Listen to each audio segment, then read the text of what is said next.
O'Reilly. Are your wiper blades chattering, skipping, or squeaking? Don't let streaks or smearing on your windshield compromise your visibility. When it's time to replace your wiper blades, stop by O'Reilly Auto Parts and see our selection. Our professional parts people will even install your new wiper blades while you wait. Stop by O'Reilly Auto Parts today. O'Reilly Auto Parts. Outdoor adventure won't wait for engine problems. Things like hard starts, rough performance, and lost fuel economy are often caused by fuel gum and varnish buildup. Seafoam can help your engine run better and last longer. Simply pour a can in your gas tank. Hunters and anglers rely on Seafoam to keep their engines running the way it should the entire season. Pick up a can of Seafoam today at your local auto parts store or visit seafoamworks.com to learn more. There's nothing like snook hook sets at dawn or catching a tarpon in the moonlight. Find your next fishing trip made easy on fishingbooker.com and experience the magic of the Sunshine State or any other destination on your fishing bucket list. Book a blue water adventure in search of sailfish or go snapper fishing with the kids. With over 6,000 captains and trips to choose from, planning your next one just got a whole lot easier. Download the Fishing Booker app on the Google Play or App Store, or visit them online at fishingbooker.com to book your trip today.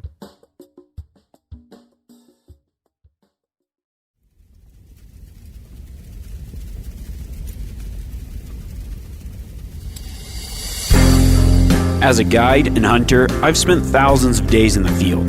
This show is about translating my hard-won experiences into tips and tactics that'll get you closer to your ultimate goal, success in the field. I'm Remy Warren. This is Cutting the Distance.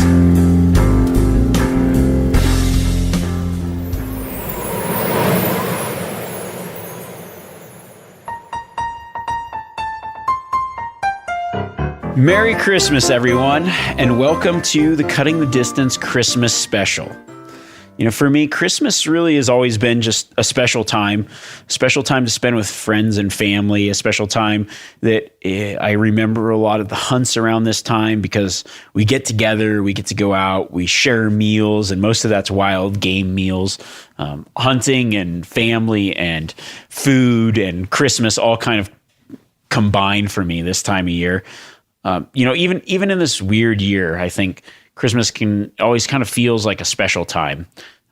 Some people have experienced some really hard times this year, and then there's been some good times mixed in. So, I think that maybe I thought it might be kind of fun to do this Christmas special podcast, share a couple cool tips on maybe some holiday hunting, some ways you can cook up some game, and then give some stuff away as well. So there's that. But before we do that, I think I'm going to just share a Christmas story from Christmas Eve 2003 in the most Christmassy way I know how. Cue magical walking music.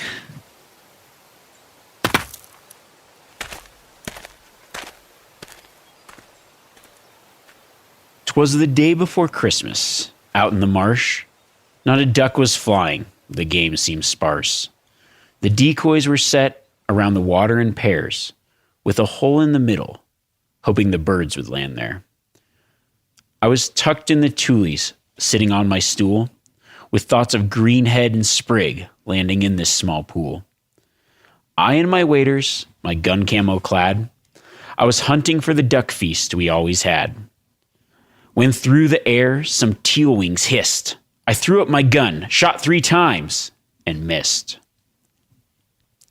While disappointed there was no splash, I sat back down and let the time slowly pass. The skies were all empty, not a duck in sight. I got off my stool to call it a night. I packed up the decoys in the cold winter air. It looked like Christmas dinner. I would have nothing to share. As I walked toward the swim hole on the way to the truck, I heard the quack of a single lone duck. And what to my wondrous eyes did appear? A hen mallard jumping out of the pond right here. I clicked off the safety and threw up the stock. I swung the bead and touched a round off. The flight of the bird immediately stalled. In a puff of feathers, it fell in a ball. I quickly ran over to find my game. A jump shot hen was what I had claimed. While it was a lot shy of a Christmas feast, lacking the meat of a brace of geese, I have to admit I was glad for the luck. I avoided being skunk when I hit this duck. Its feathers were brown, its bill fairly bleak. There was no band nestled on its feet. But that didn't matter to me one bit. I had some meat and was proud of it. When I got back home, I spoke not a word. I went out back and plucked my bird. I heated the oven for a fine Christmas roast. The rest of the family wanted to toast. I had to explain as I got into sight, it will be a Merry Christmas for all, but only one duck for dinner tonight. From my hunting field notes, December 24th, 2003, said Corey, ducks. Duck shot, one head mallard. I jumped off the swim hole. I remember that Christmas fairly well. I was a senior in high school, and my family had spent Christmas, actually that Christmas morning, in a wall tent on the river in Montana. It was down the way from where my grandpa lived. We had this awesome fireplace roaring in there, and we actually made a nice wood mantle on the back of the wall tent by the stove where we hung our stockings. We decked it out, included a Christmas tree and lights. It was a pretty magical tent on the river there. Honestly, when I think back about it, it's one of the most memorable Christmas mornings I think I've had. We woke up early and we celebrated. We exchanged gifts together in the tent. It was dark outside still. The tent was all lit up, and we just listened to the river and Christmas music and just enjoyed each other's company. And honestly, I don't remember any of the gifts exchanged, but I do remember how much fun I had with my brothers and parents spending Christmas together, hanging out in the wall tent. And it was just one definite Christmas to remember. One thing that I definitely take from it was the fact that I got to spend the time with my family, and that's all that when it comes this time of year, those are the things that I remember. Those are the things that I cherish.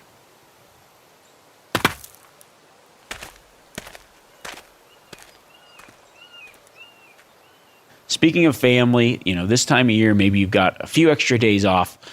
You got a little bit of time. I think it's a great time to take friends, to take family, people that hunt and people that don't hunt out in the field with you. I know that some of my favorite memories are spent on small game trips, some hunts around this time of year when people have got time off, and my brothers would go, my dad would go, even my mom would come. She wouldn't hunt, but she would just enjoy the experience of going out, doing something that's not a full intensive, have to pack in 20 miles, have to pre-plan, have to have all these tags, but just something that you can go out and do.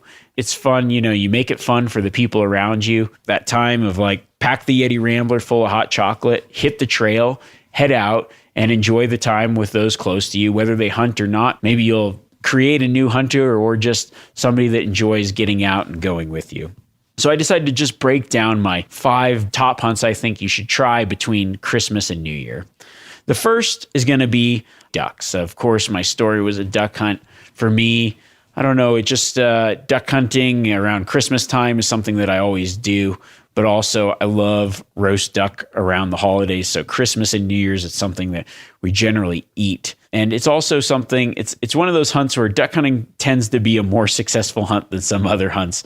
Now, while it can be quite gear intensive, you got to get the decoys, you might need a boat, you might need all this stuff. Not all duck hunting has to be that intensive. If you aren't into it or you're thinking about going out trying, I know there's a lot of people that listen to this podcast and maybe don't hunt a lot or are just getting into hunting. There's actually a lot of duck hunting to be had that isn't as gear intensive, and it's more jump shooting, pass shooting, picking spots. So I would suggest looking for ditches, sloughs, rivers, marshes. The specialized gear that you're going to need for this hunt would be a pair of waders, which for the longest time I used my fishing waders. I used just wader shoes over the top. I wore clothes underneath them. And then I actually threw a pair of camouflaged army surplus pants over the top of it. That's what I did. I wore my tennis shoes underneath my neoprene fishing waders and then just threw a pair of army surplus camo pants over the top. Yeah, you might look a little janky, but hey, you're getting out, you're shooting some meat, you're having a good time. You need a shotgun with a plug in it, some steel shot, obviously all the necessary duck stamps and licenses, but finding those sloughs, those river bottoms, those ditches, things where you can walk up and down, maybe see some birds, use your binoculars, spot and stalk them. It's a great way to get into duck hunting, to shoot some meat, to start learning and identifying birds. One thing about duck hunting is understanding how to identify birds that are in flight, because there's certain birds you can shoot, certain ones you can't. If you're getting into it, if you're new to it, it's a great way to kind of get your bird identification down before they're cruising by in the marsh. Watch them, stalk them, look at them, understand, bring a bird guide if you have to understand what birds are what. Understand the way that they fly, when they fly. Look at them through your binoculars while they're flying. Sneak in, shoot a few, and bring some home. One of my favorite ways to cook duck is to roast them. So I generally turn the oven on, 400 degrees, a little bit of salt and pepper on top, and then I put them in a roasting pan. Sometimes I'll even go like 450 or higher. What you want, the key to cooking good duck is just medium rare. You want if you poke it with a fork, it's done when the juices start coming out at like that rosy pink color. You don't want to overdo it. If you got a thermometer, I try to keep it right around 120 is what I normally roast the duck to. I love to pluck my ducks, so I'll pluck them and then gut them and cook them whole. But if you breast them, sometimes you can pluck the breast and then breast it out. That's where you just got to take the breast portion away from the rest of the body. Or if you like to skin them, that's fine too. Skin it out and then roast the breasts. What I do, if I do it that way, just the breast or even the whole duck, I'll actually set it on top of an orange slice in the roasting pan. I salt and pepper the bird, maybe a little bit of other herbs. And then if I've got it whole, I actually stuff it sometimes I generally use rosemary, thyme, and apple, stuff it. Maybe a little bit of bacon to add some fat back in. But they're already pretty fatty, most ducks. And then I roast it. And it doesn't take very long, maybe 20 minutes, something like that. Keep checking it. And then what I do when I'm done is I turn the oven on broil to crisp up the skin. And then I coat the tops with orange marmalade and then like underneath the broiler and get that kind of glazed over, make kind of a glaze with it. And I love that sweet, savory kind of mix of duck. And that's probably my traditional go-to Christmas dinner or New Year's dinner is some kind of roast duck in that fashion. So that's a really good hunt to do. Maybe, Christmas Day. I actually do a lot of duck hunting on Christmas Day, but get out if you got a few days off between now and New Year's or on New Year's. That's a great hunt. It's one that you can kind of take some people with. It's fun. I kind of find duck hunting one of those hunts where you generally go out and get something. If you're just starting out hunting, if you're going to invest in one kind of hunting, duck hunting is a good one to invest in because it generally yields a lot of success for the time spent. Now, there are definitely slow days where you come home with that one hen mallard or no hen mallards. There's been quite a few days where I haven't skunked. But as you start to get into it and kind of figure it out, you can find a lot of success hunting it.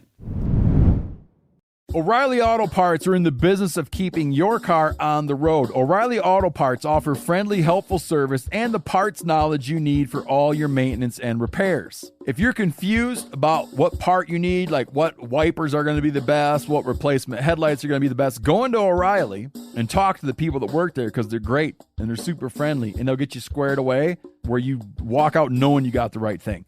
They've got thousands of parts and accessories in stock, either in-store or online, so you never have to worry if you're in a jam.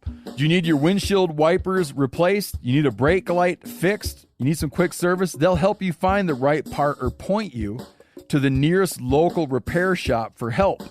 The professional parts people at O'Reilly Auto Parts are your one-stop shop for all things auto do-it-yourself, and you can find what you need in-store or online. Stop by O'Reilly Auto Parts today or visit us at O'ReillyAuto.com/MeatEater. That's O'ReillyAuto.com/MeatEater. We've all seen plenty of gadgets and fads come and go, but here's one product that stood the test of time. Seafoam Motor Treatment. Lots of hunters and anglers know that seafoam helps engines run better and last longer. It's really simple. When you pour it in your gas tank, seafoam cleans harmful fuel deposits that cause engine problems. I'm talking common stuff like hard starts, rough engine performance, or lost fuel economy. Seafoam is an easy way to prevent or overcome these problems. Just pour a can in your gas tank and let it clean your fuel system. You probably know someone who has used a can of seafoam to get their truck or boat going again. People everywhere rely on seafoam to keep their trucks, boats, and small engines running the way that they should the entire season. Help your engine run better and last longer. Pick up a can of seafoam today at your local auto parts store or visit seafoamworks.com to learn more.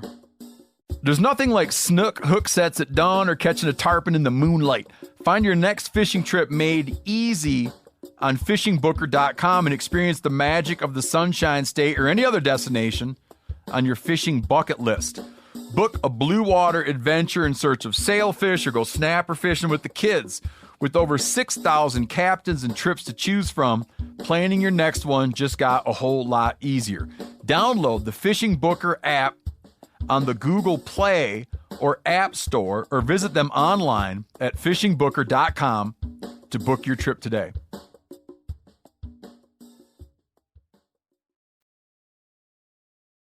The next one, I would say, is great with family, with people that are just getting into hunting, rabbit hunting. It's because it's pretty easy, and it's pretty easy to be successful. It doesn't take a lot of gear investment. You can use small caliber rifles, small caliber shotguns, 410 shotgun. I know as a kid it was fun to go out with 22 or 410, hunt rabbits. One other thing is it's a great for new hunters, people that are just getting into it, because you can kind of translate a few of the big game tactics. Like if you've got snow on the ground, wintertime's a great time to chase rabbits. Snow on the ground, you can find the tracks. I just look for like brushy areas. Rabbits love that kind of thick, brushy stuff. If you've got snow, you just cruise around, look for tracks, walk around, walk up and down creek bottoms and other areas where they tend to be. If you live in more of an agricultural type area, check that the brush lines and other things, they tend to hide out in there. If you've got snow, you'll see their tracks. It's like two little tracks followed by bigger tracks in the back. It's their front legs planting and their back legs coming up. Kind of looks almost like a deer track in some ways. But you'll see those trails where the rabbits move a lot, and then just kind of work that brush. Sometimes you can have two people. It's always nice to have a couple people, actually, because you can kind of work the brush, create a line, work it, and get the rabbits to run out and get some shots. I would say that my favorite way to prepare rabbit, especially around the holidays, I do two different things. So the back straps of the rabbit, I generally will cut out, fry like chicken strips. That's pretty good. Maybe pound it flat, just bread it like chicken strips. But one thing that my brother actually does a lot, if we get snowshoe hares, or if you're new into hunting and you live out west, or you're trying to get someone into hunting, go out, shoot a couple jackrabbits. You might think it's like they're plentiful. A lot of people see them as trash rabbit. I don't know. I've cooked up plenty of jackrabbits and they taste great. And we generally do it in a rabbit stew, slow cooked, braise it first, brown it in a pan, and then put it in with some like brown gravy mix or some beef stock, chicken stock, whatever you want. Make a nice stew with some potatoes, some carrots, some celery, some herbs. It's a great way to have rabbit, especially on a winter time. It's really like a really warm, home cooked meal feel. The next hunt I would suggest, and this one takes a little more doing, but is a really, I would say, more bang for your buck, is there's a lot of areas out west, across the country, anywhere, that have late season doe hunts. They do the doe hunts after the buck season, generally as a management tool to reduce deer populations. Picking up these doe tags is an incredible hunt. It's a great way to hone your skills. It's also great if you're getting into archery. I always suggest people, it's like, hey, I want to get into archery. What should I hunt first? Whitetail does. They give you all the experience. It can be difficult, but a lot of opportunity. So I think it's kind of a perfect mix of, there's a lot of them out there. You don't have to single it out and find one that's legal. It just has to be a doe. But they also are very wary. They can be hard to get close to. I love to spot and stalk them. There's a lot of places that I hunt them where I can get a couple, I think I can get up to 4 or 5 doe tags. And I choose to spot and stalk them. There's public land places you can do it. And there's a lot of people that'll give you permission to hunt does, because if they are trying to manage numbers, some places, you need to they need to shoot a lot of does, and they might not have a lot of people that want to. So it's one of those things too. You can pull out your onX, maybe talk to some people, bring out your family.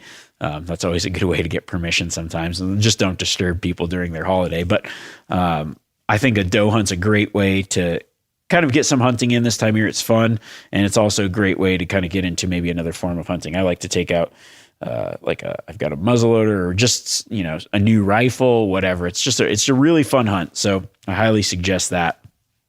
One of my favorite Christmas recipes is to take the loin, like the back strap, and I do a stuffed loin. So I actually I'll take like a fillet knife, I'll cut it into a large section, maybe like a 6 to 8 inch section of a back strap. I'll either open it up, that's generally the easiest way, or you can just kind of stick your knife in there and cut it. But I generally make like how would I describe it? If you're looking at the round of it, you make like a S cut where you kind of cut around, or maybe more like kind of a top and then down and then back. So what you're doing is you're filleting it out so that whole back strap can lay out bigger, because you're going to stuff it and then wrap it back up to its original shape. And what I stuff it with, I generally like to make it easy on yourself. Get like whatever, people freak out about this, but like some stovetop stuffing. I love it. And super easy. And then I throw in some dried cranberries with it. And then what I'll do is I'll roll that loin back up, and then I make a bacon lattice and I wrap it with that. Then I tie the whole thing up with twine, and I'll either smoke it or cook it in the oven or on the barbecue. You just got to be careful. If you cook it on the oven or the barbecue, you don't want it to like flame up. So the best way is in the smoker. And then I'll finish it by browning the bacon after smoking it. You can also not add the bacon. It's up to you. I mean, sometimes it's holiday season, get decadent, throw some bacon on it, whatever. I try not to put bacon on everything, but why not? The next one I would suggest would be a quail hunt. Quail are pretty widely distributed. They are fairly easy to find. It's like find some good brushy spots, some thicker stuff. You can hear them calling. They make like I call it the Chiquita sound. The Chiquita. That was terrible. I can't whistle right now. My mouth's too dry from podcasting. But quail is a great hunt. Like, can be high action, high volume, especially for people just getting into it, taking some people out. Just don't shoot each other in the face. Dick Cheney. No, that's, make sure you know where everyone's at, make it fun, make it enjoyable. It's not super physical most of the time. If you're around agricultural areas, same kind of deal as the rabbits. And actually you can find quail and rabbits in very similar places, especially out west. So that's one to think about. Grilled quail is pretty hard to beat. I skin them out, spatchcock them, and then you can marinate them. Sometimes I'll marinate them actually in like a little bit of just like a little bit of olive oil or whatever. It doesn't have to be anything crazy. But I generally just grill them as is. They're pretty hard to beat. Probably one of the best game birds out there. And then the last one I would say, this is one that we do is kind of a New Year's tradition, but a pheasant hunt. This can be really fun because, if you can find some fields, get some permission to hunt pheasants, find somewhere, like there's a lot of walk-in areas where the state actually provides land for hunters, like leases land from private individuals, access yes programs. I don't know, some places call it block management, some places, all different kinds of programs. Look on your onX, look on whatever research areas where there's these kind of places where you can hunt some of this, CRP type land. It can be really, really fun. One thing that we do as a tradition is we kind of go out, we do like a family kind of pheasant hunt.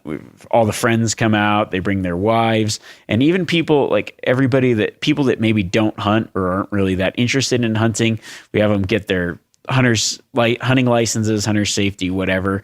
And this is kind of a time where we make it about getting everybody else to try to get something. The nice thing about pheasants is they generally jump pretty close. It's a larger target. They're a beautiful bird. It's a lot of fun and can be a really fun time. Make it an event. Make it we bring out the hot chocolate and the barbecues and just have a great time. And then I think one of my favorite recipes is just doing kind of a beer can chicken style with a pheasant later on. Or we take the breasts, we breast them out, use a mallet to pound them flat and make like chicken parm, like pheasant parm, mixing in some breadcrumbs, some Parmesan, some whipping up some eggs. So you dredge it in the breadcrumbs, and then in the egg, breadcrumb, do it about twice, stick it in the oven about, I don't even know, maybe like 375. Don't go too long. Cook it like you would chicken. And then top it with some provolone's pretty good, and some pasta sauce, or whatever your favorite pasta sauce is. That's a really good way to eat it. You can also do kind of the same thing and then fry it in oil. That's a good way to do it as well, in olive oil. So I say between those things, you should find yourself some way to get out there, get some friends out there, get some family out there, and enjoy the outdoors, enjoy some hunting, and enjoy some awesome Christmas meals.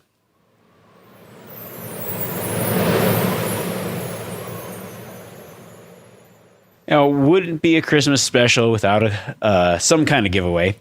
I just want to say as like a thanks for listening. I really appreciate you all tuning in. I mean, I know there's a lot of people that are new to listeners, but also the tried and true.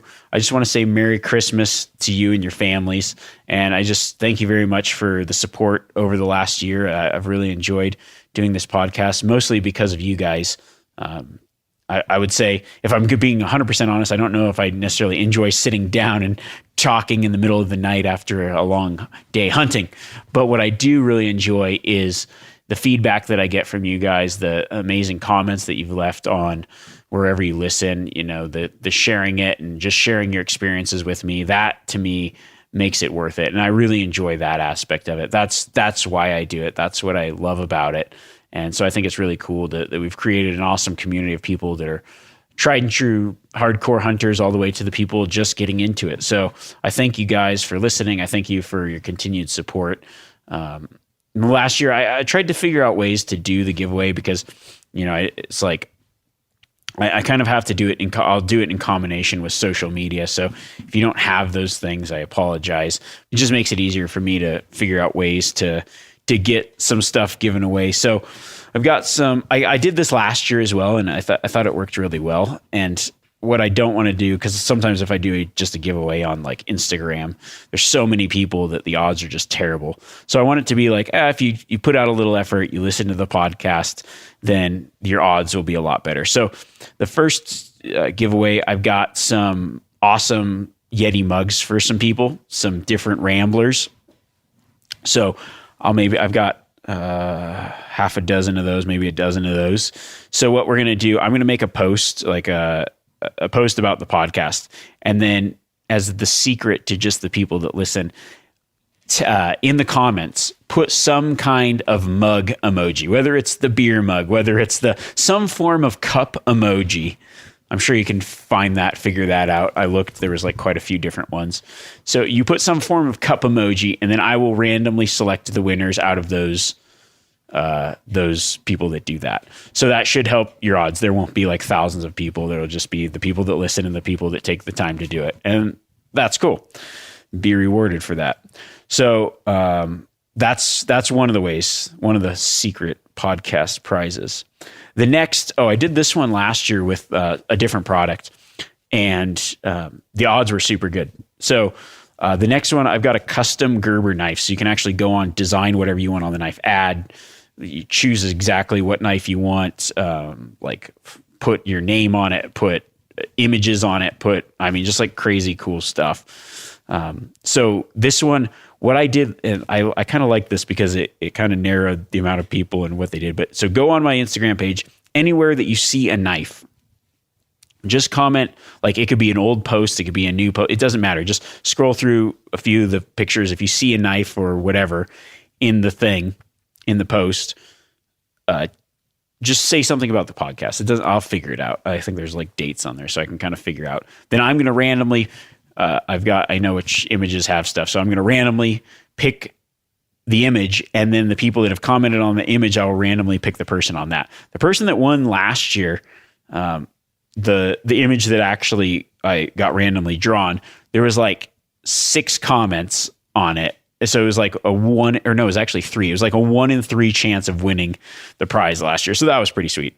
There was a lot on some photos, but this, you don't have to go like super deep, just whatever, just the last, 20 photos or whatever. But most people just did it on the one, and a couple people listened and did it on the other ones, and they did it on all the ones they saw, and that person won. So that's just something, give that if you want to enter that. And then I did this last year as well. I thought it was kind of fun. Just kind of like a photo contest. I've got a pair of Diamondback 10 by 42 HDs, Vortex binoculars. So if you want to try to win those, just if you got an image, take a picture, or you have an image that you've already done, tag me in it at Remy Warren, and then add the hashtag glassing forward, because I'll search that hashtag, and then it'll just be kind of a photo contest of sorts under that theme, glassing forward. Last year's winner, I think his daughter was just like out there looking. It was kind of a cool, like he had a cool concept of it. That was the winner. I actually may just randomize them, but I'll take maybe my top 10 favorite photos, and then I'll just do a random thing off of that. So that's how you can win your Christmas swag. I will close all that. Let's say we'll give it 5 days from today. So before New Year's. But actually, let's just close it. Let's just close it by a week before the next podcast comes out, which is New Year's Eve. So best of luck to you all. And actually, some of the mugs I'm going to do today. So if anybody listens, those people will be rewarded. If you're listening to this on Christmas Eve, you're hardcore. If you give me that cup thing, I'll give a couple of those away, those Ramblers away that way. It's my own giveaway. It's just loose. It's just like, that's the way I like to do it. So until then, Merry Christmas, you filthy animals. Next week, and before I forget, next week, I'm going to do some, just because it's New Year's and we got New Year's Eve coming up, just some stuff to think about getting into next year, like an action plan to be more successful. Some fitness stuff, some shooting stuff, some hunt planning stuff. We'll get all that dialed in. So going into the next year, you can make your plan, you can be set, and you're going to be ready for success. All right. Merry Christmas, everyone. And to you all, a good night.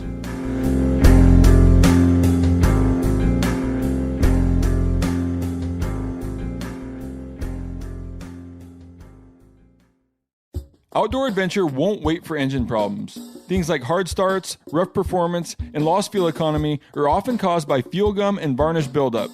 Seafoam can help your engine run better and last longer. Simply pour a can in your gas tank. Hunters and anglers rely on Seafoam to keep their engines running the way it should the entire season. Pick up a can of Seafoam today at your local auto parts store or visit seafoamworks.com to learn more. After 3 years of work, our follow-up to the Meat Eater Fish and Game Cookbook is here. It's the Meat Eater Outdoor Cookbook, wild game recipes for the grill, smoker, campfire, and camp stove. Here is your book for everything that's best cooked or eaten outside.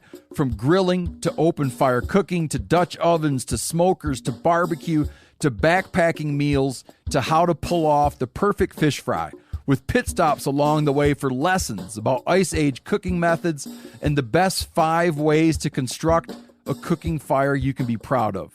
And of course, we're focusing on wild game and fish here with over 100 recipes, including stuffed venison burgers 3 ways, wild duck with ahi verde sauce, a jerky made with cola, a gin and tonic made with fire-charred lemons, and grilled frog legs made with a sticky sweet sauce. This ain't your normal cookbook, so be prepared to be surprised. Get your copy now. For more info, visit themeateater.com or buy it wherever books are sold.